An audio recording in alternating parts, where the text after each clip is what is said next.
Beetlejuice, Beetlejuice. I can't say it a third time, right? Because we know what happens. The Ghost with the Most is back in Denver at the Buell Theatre this weekend. The Broadway show is running from now until Sunday. And this morning, we're getting a little inside peek with one of the actors and performers. We've got Jeff Brooks here, who plays Charles in the production. Thank you for joining us. Thanks for having me. I know you guys have been on the road, so we're always excited to welcome you to Denver. You're back from a break and ready. And how's Denver treating you so far? So far, so good. We had a couple of delayed flights getting in a couple days ago, but everybody's on the ground and the entire cast is here. And we had a great opening last night. We're excited to give Denver a great week here. Sorry about the flights. Welcome to Denver travel. The mountains and the air here is always kind of wacky at the airport.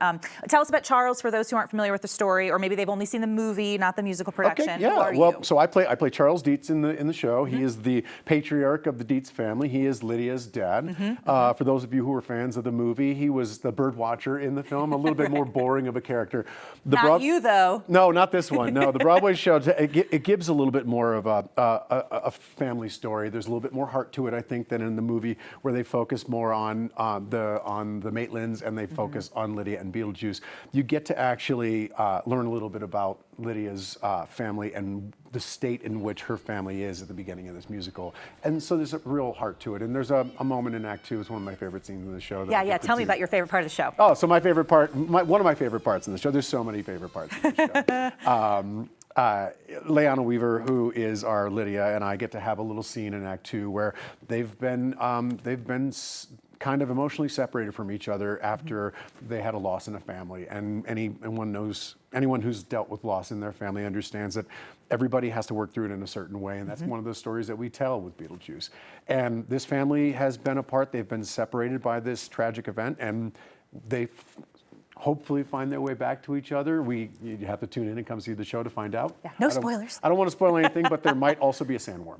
Oh, there might be a sandworm. Okay. Might be. So many people have seen the movie but haven't seen the show. How do they compare and what would be your pitch for, like, come see the show even if you think you know the movie? I think first of all, the interaction has to be so fun with the audience. Oh, well, I mean, first and foremost, the character of Beetlejuice, the titular character of Beetlejuice. In the movie, Michael Keaton made him famous. He is a villain in the movie. He's funny, but he is still a villain. He's a bad guy. And we kind of are like happy when he loses a little bit.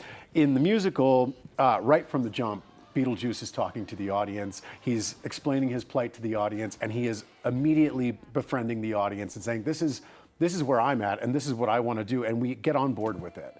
And sure, he does a lot of chaotic stuff in the show, but you're kind of rooting for him a little bit. You're kind of rooting for him. Okay. Yeah. So I think that's the biggest difference, is how much we care about Beetlejuice and his plight in this whole thing while we're dealing with these other characters and their stories. Okay. You have such a fun job.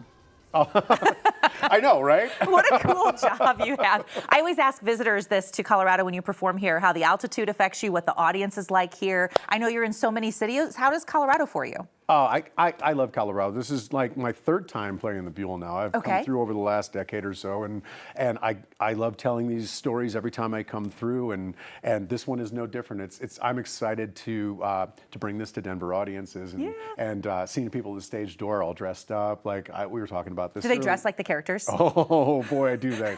Not enough Charles though. There's not enough Charles out there. People need to dress in tuxes and gold suits and all this stuff. So. Well, maybe we can recruit a few. We are out of time, so tell people how they can find you guys. It's opened last night, runs through Sunday at the Buell. Any other details?